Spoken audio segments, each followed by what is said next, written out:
Brent. How are you? Oh, Welcome back, Brent. It's good to see you. Um, I thought of you last night when the Connor Bedard was on the televised on the Hitman game against the Regina Pats last night, and the camera panned Hitman hard in the stands, and I remember the picture of you when you played with the Hitman and Hart and you were photographed together. Go ahead, Brent. Please introduce yourself for the group.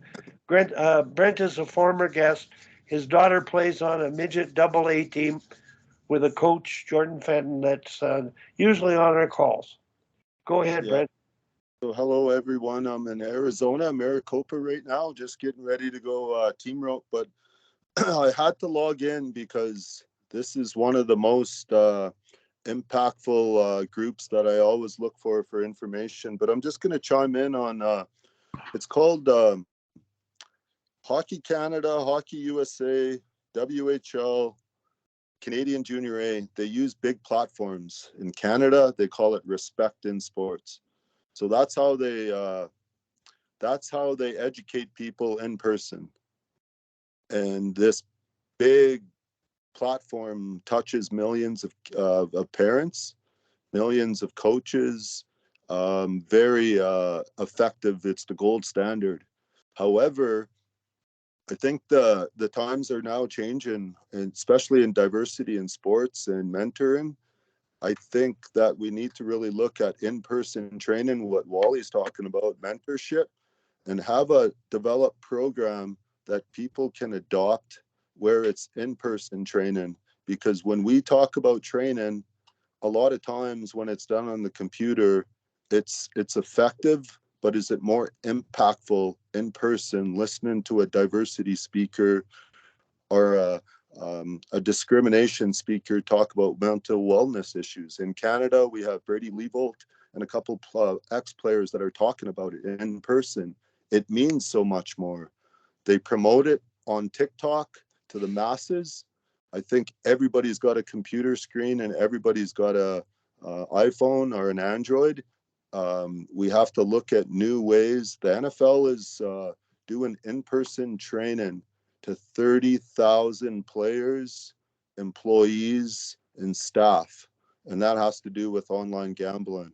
And I think they're going down the right route. So I just wanted to drop some support behind what Wally's doing, but we need to come together because it needs to be two different parts of training. Another option is working in partnership with NCAA, NHL, and getting the training methods out there to the masses during hockey games and stadiums and social media. That way they get trained at the masses, but also get trained on the ground. Good point. Thanks very much, Brent. Are you competing today with the? Are you roping? You said today. Yeah, I was going to rope today, but I think I'm going to take a day off and start doing some more diversity work and inclusion work. I currently help some organizations in Canada for their sports diversity, so I have to get a lot of work done, and I think I have to do it today. Yeah. Emails are piling up. Yeah. Well, I just want to compliment you on the work you're doing and the diversity work you're doing. I really believe what we're talking about is just going to create a healthier society, but we have to start with our kids. They don't know the difference. Could I ask the Sharks on right now? Sorry, I don't know your names. I should write them all down. Maybe I can write your names down as I speak. You can name them off, and I'll just keep on writing and speaking. Okay. Tim Bothwell. Hello, Tim. Oh, I know Tim. He watched me play. Dean Holden. Yeah. Tom Malloy. Oh, hello, Tom. Howdy. Now, someone wrote down George Santos. Peter Whitney. Okay, awesome. Mike Pinelli. Hello, Mike. Rick Puttock, Oh, Rick. Hello. and Hey, Rick.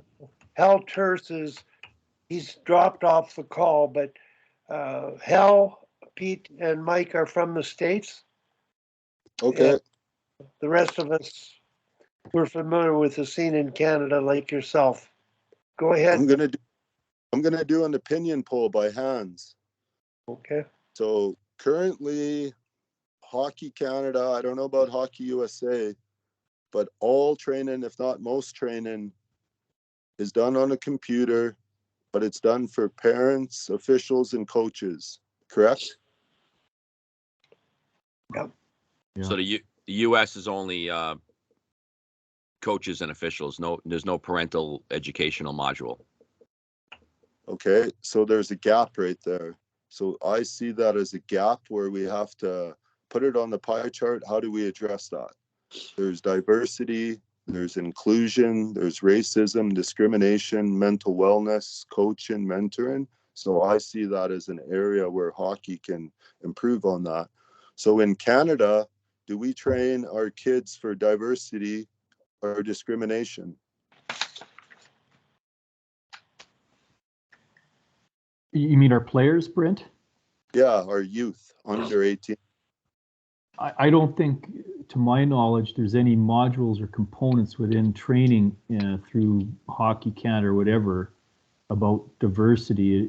My impression is that now I haven't had to take any of these courses because I did mine 1,000 years ago. So it's based in that context. But my guess right now is that it would be up to the individual coach after they take a respect in sport type of a situation to try to filter that into their own culture. And so in that regard, it would be up to the individual coach to try to foster some of that understanding. I could stand corrected because, again, I haven't taken any courses personally myself. I've given them, but I don't recall seeing or hearing anything about it, not in the last few years anyway. Okay. It's been 5 years since I did the respect in sport thing. I think there's a little piece in there, isn't there, Brent? Yeah. Yeah, 1870. but not nearly enough. But at least it touches on it. But that's really it, to my knowledge. Mike, did you have a question?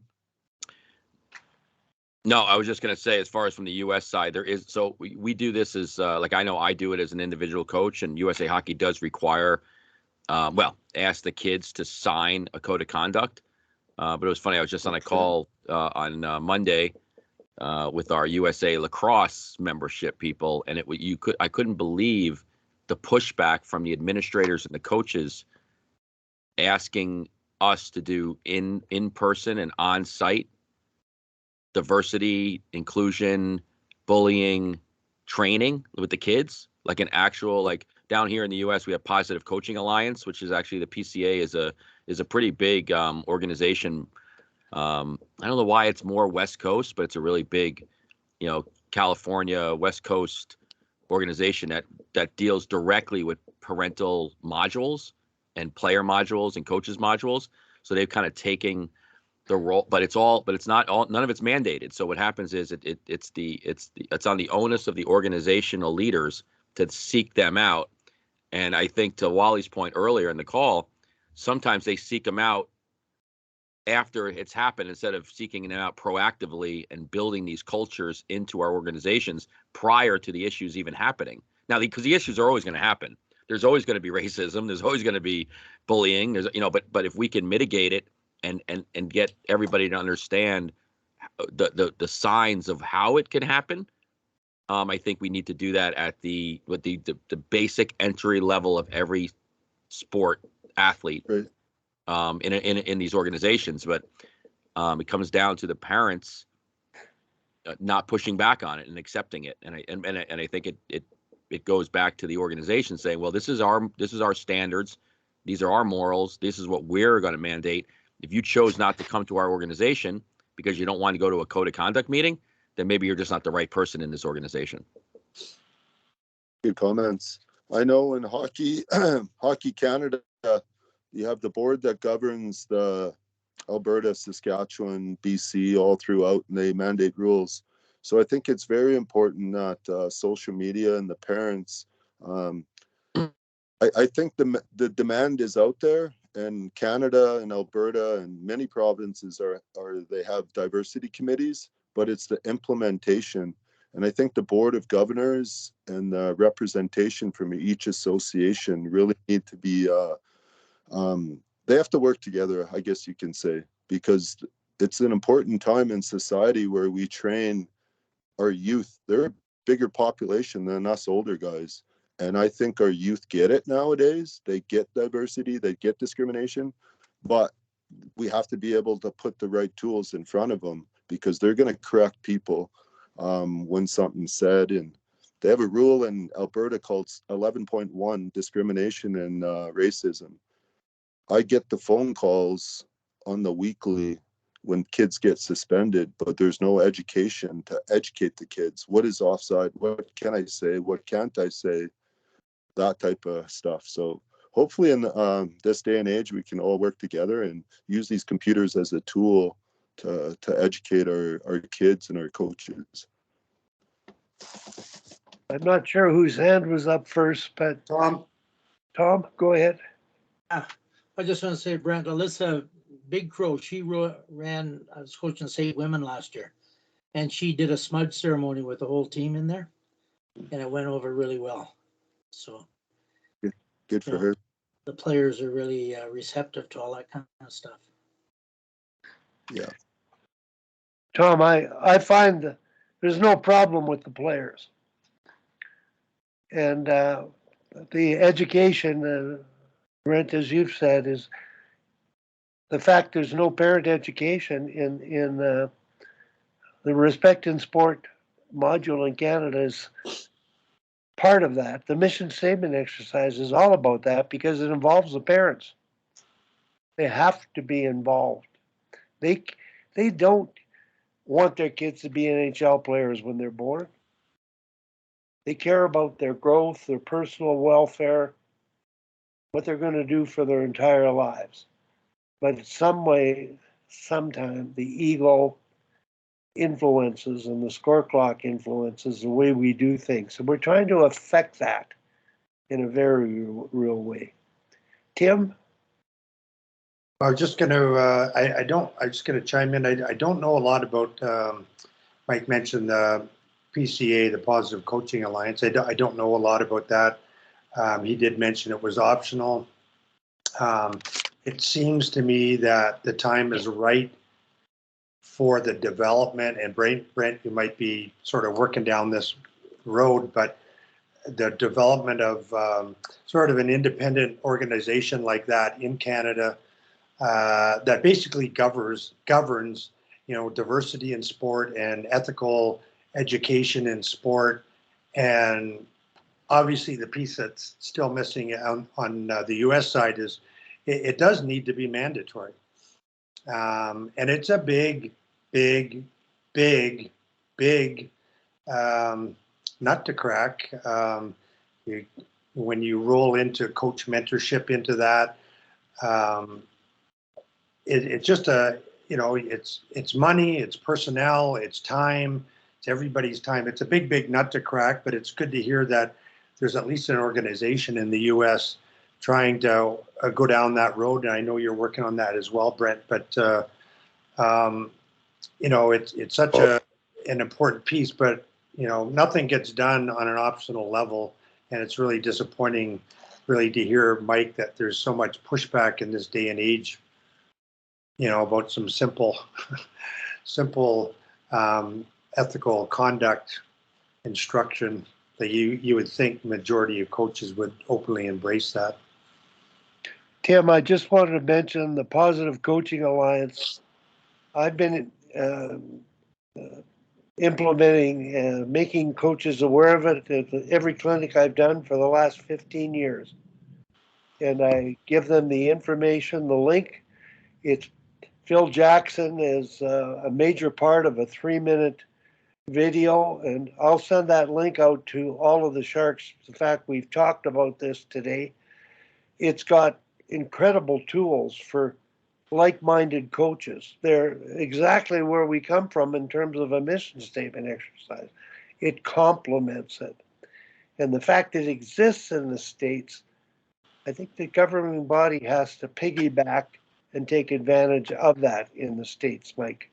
Go ahead, Mike.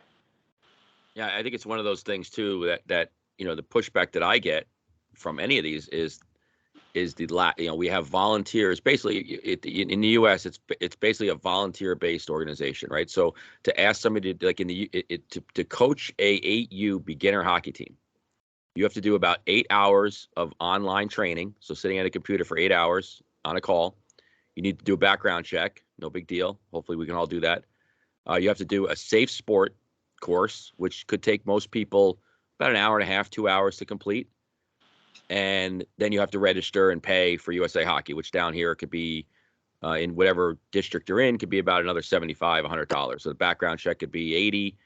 So now all in, you've asked somebody to, do a lot of hours and a lot of time, and then to add another course in there. And what I've been trying to do from a USA Hockey perspective, and because of my relationship with USA Lacrosse, is I'm just trying to say, well, why don't we have why when we do a positive coaching alliance or a coaching seminar or a coaching ethical conference, why can't it be universally accepted by all the governing bodies? Like if I go to a coaching ethical course or a PCA course, or I do a background check, or I do my safe sport, it should be good for if I want to coach youth basketball, youth lacrosse, youth baseball, because that's what most people like me, like the parents that I deal with, they're coaching every one of their kids' sports. There's very few people that actually volunteer and do these things, and it happens to be the same people all the time. But then you're asking those same people to do repetitive work from an educational standpoint and from a certification standpoint, and it's actually very discouraging. And it's hard to get them now to take the next leap and say, I know you've done all the coaching education, you've done the background check, you've done safe sport. Now we want to put you through an ethical coaching seminar that you're now going to be, we're asking you then to teach. And these are just volunteer people. I think that's why Europe has it so good, right? I think when you see the European model and the Scandinavian model, like those are trained professional trainers. They're paid trainers, recreation directors that run the youth hockey programs.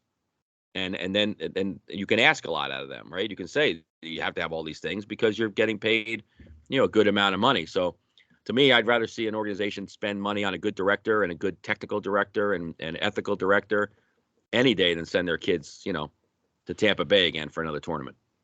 My 2 cents.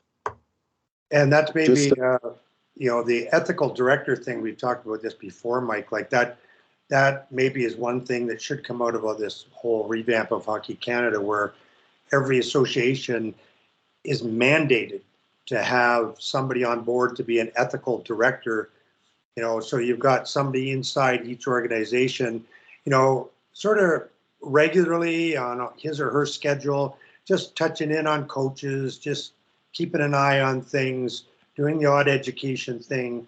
But, it's such a, it's fine for us all to talk about this. It's really a little bit tougher to actually identify what is all this stuff going to look like in terms of money, personnel, time, like you're saying, Mike, putting a plan together to move this forward. But that certainly is one thing, is just to have, each association mandated they must have an ethical coaching, which takes in Wally's piece, the on-ice piece, the coaching piece, but it also takes on the behavioral piece, human nature piece, and the ethical decision-making if there are, behavioral problems, and, helping the coaches walk through the 7 steps to, properly deal with that. They're definitely, that would be a very positive step in the right direction, in my mind at least. But it's a big, big, tough question. Yeah, but I know, like I've had these conversations with even the USA Hockey from a regional director perspective. These guys are getting paid. These guys and girls at the national offices are getting paid quite a bit of money, and they're bringing in a lot of money. And instead of spending, $4 million on a banquet in Naples, maybe we got to spend money on having somebody tour around and make sure they touch base. And it's culture, right? It's culture driven. And it's just, maybe that you don't have to teach it in one day. Like it's like anything else, right? If you go to a power skating class on one Monday night with the best power skating coach in the world, you're not learning how to skate properly. You just saw the tools that you would need to have. But then if for the next 25 weeks, if you do it wrong, then you're really good at getting it bad, right? And I think this is the same thing with the cultural piece. If we now can filter in diversity, inclusion, bullying, coaching, ethics, little by little, every week they get drips and drips and drips and drips, just like we teach our kids, right? I mean, I don't just throw everything at the kids and say, okay, tomorrow you're going to learn how to make your bed. It's all about, okay, we're gonna have steps to do this and get there. I think we could do that without overwhelming parents and coaches, and also leveraging who we're paying. Like in the US, I pay my $75 as a member, and there's right, Pete, there's 850,000 members. Maybe we can use those resources in a better way than then come back and help the membership.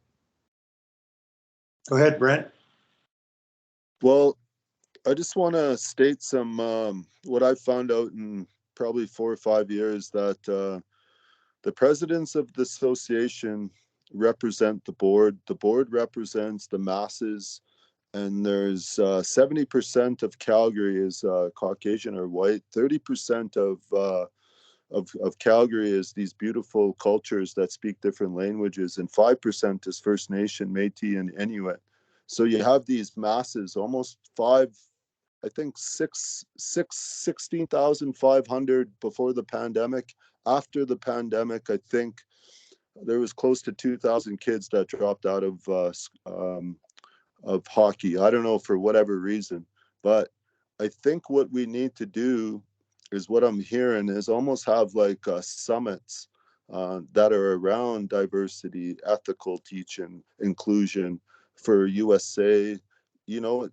The competitive rivalry is there, but we have to be able to work together for the greater good of the kids. Where I had diversity summits and I got so much information out of it. I realized that hockey is a business on the training side. And every time somebody logs in to pay as a parent, me, my wife, more training in the masses. It's a multi-million-dollar business, but we have to really look at how we're going to deliver this training, because it can't be just done on computers. It has to be done in person. It has to be done in NHL rinks. The Calgary Flames just had 7. They filled the Saddle Dome with the WHL with Connor Bedard and the Hitman. 17,000 people at the Saddle Dome last night. He sold the place out. These are great areas to use training components and train the masses. So I think we have a lot of work to do, but we got to work together.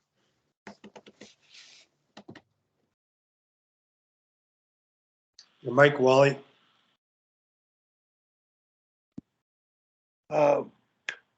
I'm glad, Brent, you joined the group a few years ago and did a presentation for us.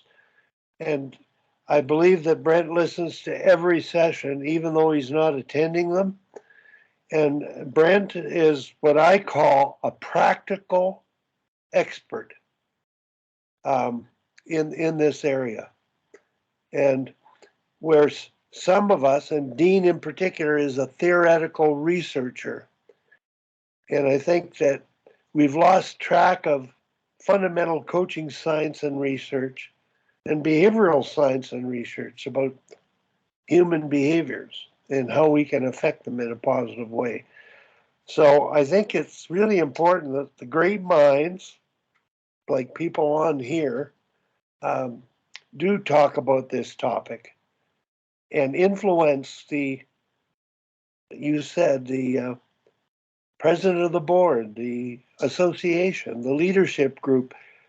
We need each other. They need us. We need them, in terms of improving communication and realizing what we're there for, what's our why. And it gets back to the simplicity of reviewing that. Along with everything else, that Brent's mentioned in terms of this, the face-to-face sessions. I believe that the time is right, but we don't have that much time. And people have to act now, not later, not because things go bad, but because things are getting better. So that's just my last comment related to the topic. Anybody else know? Rick, I'm always sit back here and I see you thinking, the best listener in the group. And I'm really curious about sort of your thoughts on everything that's been said. We've talked about two countries, different peoples, different backgrounds, and your idea for a solution moving forward or influencing a solution moving forward. Well, with respect to what Brent's saying, Wally, and what you said earlier about the mission statement, and I look back on my code of conduct that you've referenced, being proactive is so much better than being reactive. And in that sense, I mean, I would support anything that puts education and addressing potential issues before they happen to, in hopefully at least, mitigate or eliminate most of them, and give you a process by which to deal with them when they happen instead of reacting. I think Hal was mentioning how, he got into a situation or is in a situation that he wasn't even in attendance at, and he's being held accountable for it. Question would be, was this anticipated, and was there any process set up before the fact to deal with it in a reasonable fashion and hopefully eliminate the lawyers and all the cost and distraction that goes along with that? So yes, face-to-face learning, I believe, is better than computers, screens. Computers can deliver the information, but they can't necessarily deliver context. You need to be face-to-face, ask questions, have a discussion beyond the concept of the course or the training itself. I just want to comment on face-to-face communication. I don't even, like, this is the closest thing to face-to-face communication. It's not one speaker speaking all the time, where everybody has thoughts and feelings and would like to say something or express themselves.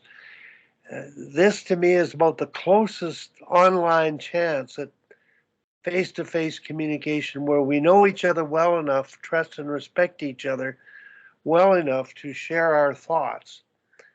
And I just want to say that we're probably going to meet live in Calgary once a month at the coffee house we usually meet at. We've done it 2 weeks ago, and that face-to-face meeting with 7 people, it was all X's and O's. But it was really a neat thing, and I think that's about the right size of people where one can speak and all can listen. When you get bigger, it breaks off into little groups. So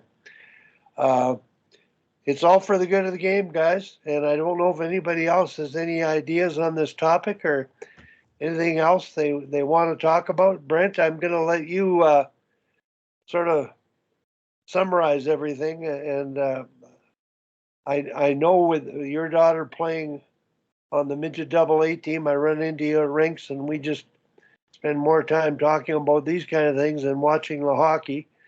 But that's a good thing. So, Brent, any comments? So I'll just leave it with some final comments. Is hockey is at a point where we need to utilize our ambassadors. Our ambassadors, meaning the Ryan Reeves, Matt Dumbas, all the people of color that are in the NHL, the ladies that represent gender population that also have the LGBTQ plus in our culture. We call it two-spirit. That we have to educate people. They're the ambassadors. They're going to listen to the leaders. They're the leaders. We also have Connor McDavid and Cale Makar, who can speak on diversity issues, and they're called allies. So if they support these initiatives, the majority of the population will listen to Connor and listen to Cale Makar. So it's important that we come up with the content. They're the ambassadors. They roll out the content, and then the actual instructors and teachers are trained, and they're the diversity teachers or the inclusion teachers at the masses, and they can actually roll out the programs, but the ambassadors are on the computer saying the messages, and we develop a program that's inclusive, and we train our ambassadors, so we have millions of kids taught, so we create a better culture. And I think we're getting to that point now where everybody's talking about it. Sometimes you have to have the most uncomfortable talks to move forward, because the world is about bringing people together. And what sports and hockey has done for me and many people, we have to be able to use sports as a tool. And I'll just leave it there. But thank you for your time, and thank you for listening to me.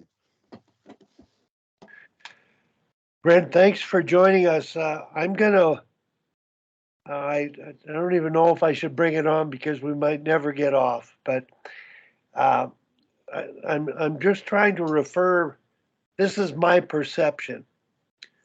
In the States, you have a serious ethical problem related to your history and politically the way your country has evolved. And it does come back to politics. And in terms of the discrimination piece, it's, I think, very difficult to deal with. And these ideas for solutions in Canada, I think, might get more traction. But the bottom line to the whole picture, the biggest governing body of all, is our federal government and our provincial governments. So how do you affect those? Well, I believe you do through sport.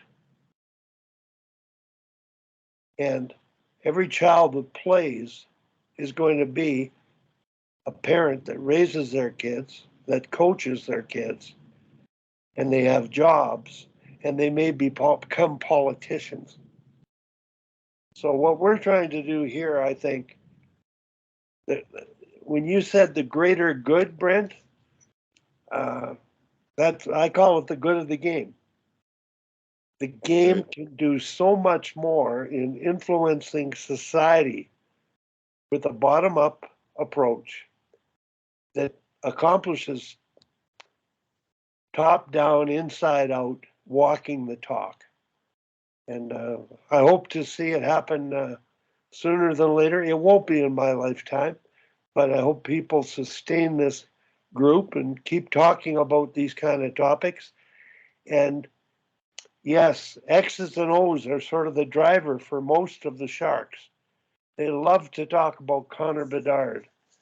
And we could talk about the superstars, and they play so much. So in minor hockey, you play your better players so much.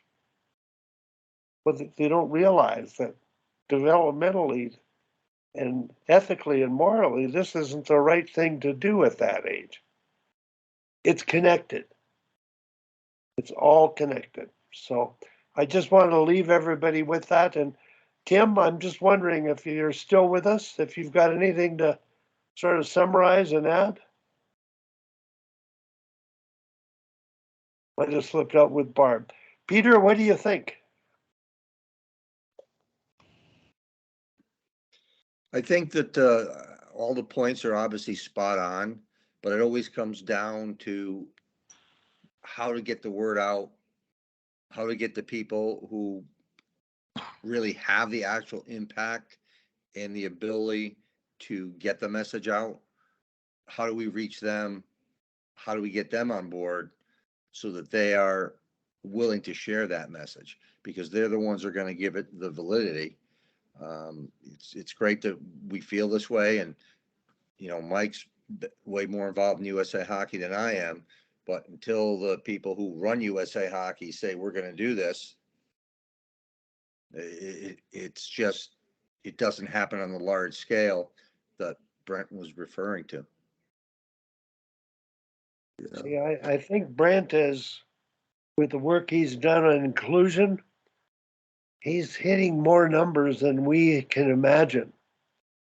He talked about respect in sport and how many, it's a great tool. I did the most recent one because I had to, being involved as a mentor with U13 kid teams. Yeah. Unbelievable module. Unbelievable. Really I think exactly what we're talking about. you have to have obviously. I heard an independent and maybe another option, because that is one of the issues. Is talking to a hockey president of Alberta. Not every parent wants to take diversity and respect and inclusion courses. He outright said that's going to be your biggest issue. When it comes to Ryan Reeves and every single NHL player, not every single, but the group of BIPOC players, yeah, I personally talk to them on their cell phones. They're in. They're in to support initiatives that are around discrimination and racism. Had a personal talk with Matt Dumba, one of the nicest guys. Put me in touch with his dad. Said he would support it. He's in touch with HDA, and personally told me that he would support these initiatives in any way we can. So I think it's just reaching out to the people that truly want to do it, and they're just like me, human beings that have been affected through this, and we want to make it better. But I think somebody said it needs to be an independent. We need a partnership with a businessman, and also a learning. Maybe it's somebody that has that education and in that area to roll out the curriculum, because I think it just can be an option. To mandate it to Hockey USA and Hockey Canada it's already tough, but I've rolled out, I'd say, about 7 to 10,000 people just doing it on a part-time basis, and with the Calgary Flames, with the Wranglers, the Hitmen, Imperial Oil, and on my personal time. So if I can roll out 10,000 people in attendance on my diversity sessions, imagine if we had partners, then we can roll out hundreds of thousands of training sessions. So I think if you're passionate about it, it can happen. Yeah.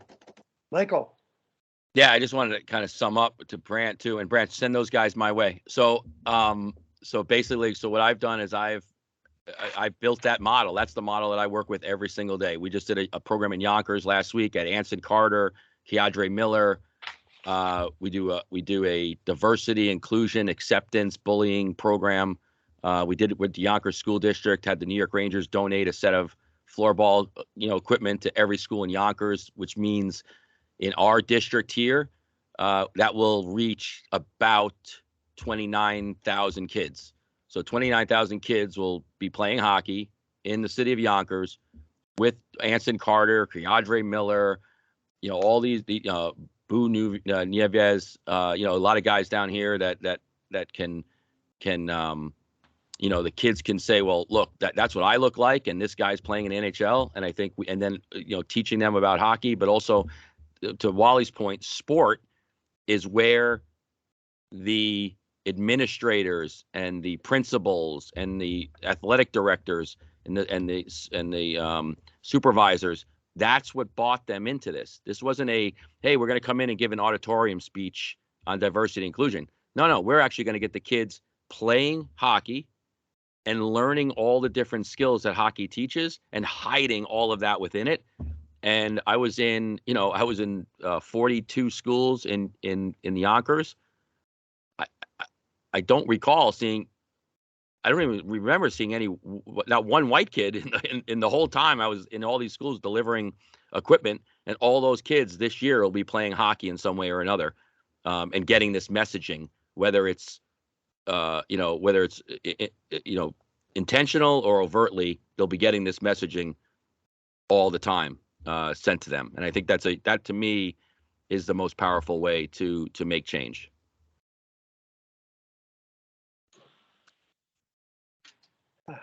Tim, when you were away, I don't know if you listened to a lot of the conversations, Tim, but I'm just curious about whatever you've heard or haven't heard doesn't matter. I'm just curious about your sort of takeaways in terms of how to use this information moving forward and getting it out there. Well, I was listening as much as I could. I mean, I do really applaud Brent and all he's doing in this area, and it's good to hear he has some corporate people helping him out. It's just such an important area. If I had some answers, I'd offer them up. But I really think, as I mentioned before, that just starting with having an ethical coaching director in each organization would go a long way. But then again, you have to look at, okay, that person needs to be qualified. They need to be educated there properly. Likely, they need to be paid something to do it properly.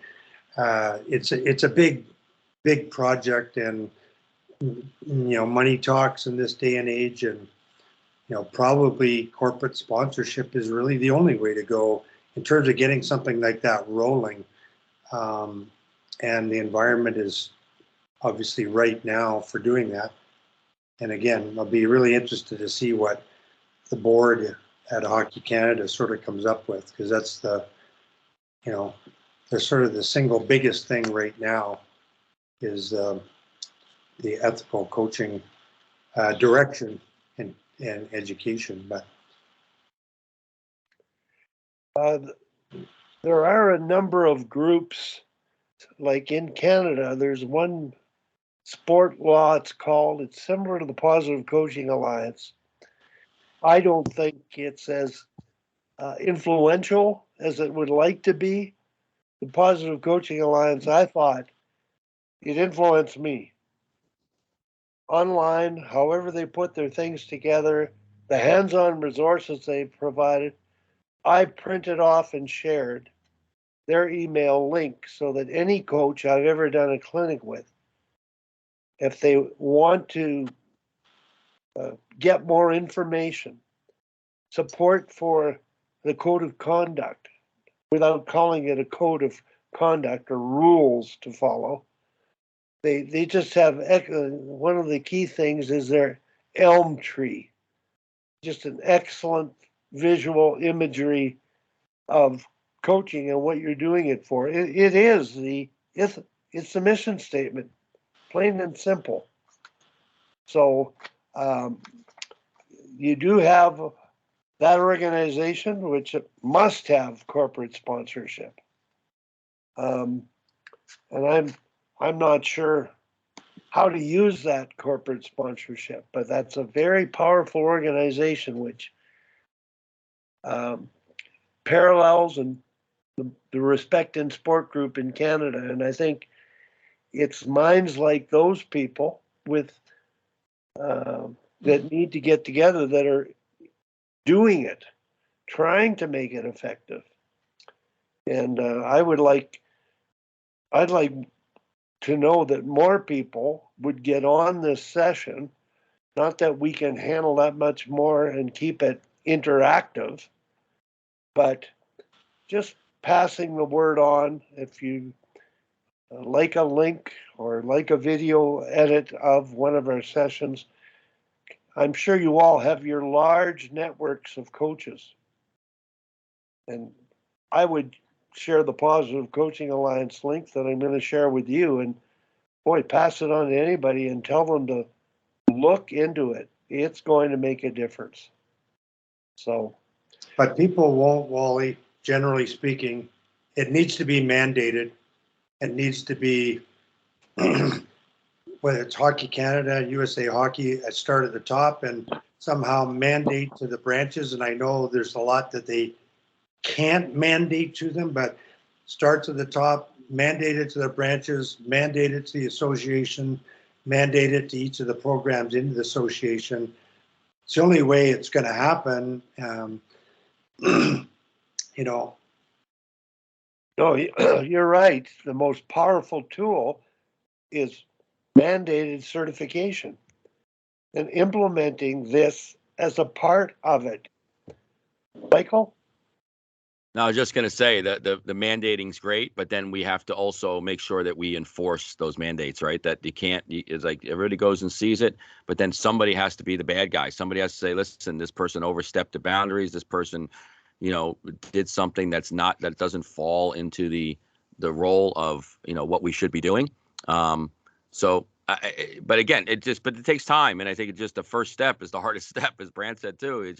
Sometimes you just got to say, listen, this is what we're instituting. Maybe don't try going after the 12U, 15U, 16U kids right now. Just say every new player that comes into the organization starting on 2024 goes through this. And then the next year, then the next year, and the next year. And eventually you're going to wean out the people that shouldn't be in the game. And we're going to encourage the people that should be and give them more, keep continuing to give them more resources to be successful. But I got to run, guys. But that was great. Thanks, Raleigh, again. Okay, thank you. Well, for everybody here, the mission statement exercise to me is still the most powerful thing. And then creating ethical coaching modules will be supported by that exercise by coaches. I think it's just a possibility, and I'll keep preaching, and hopefully I'll keep working at it. So I'm not sure if anybody's got anything else to add or any ideas. Kim, I agree with you on the mandation. I agree with Mike on the enforcement. Well, the enforcer is the mission statement on a business card in the household of every parent, in the hands of every participant, every coach, and every parent in the land, because their coaches have to take that program. And that's a mandated tool. And as I look at it, that's the way of enforcing the mandate. It's not from the top down. It's from the inside out. And the parents created that mission statement with Tom's team. I think it's powerful. I've had a number of people get back to me on that mission statement, and they've used it. They're passing it on. They're promoting it. Tom?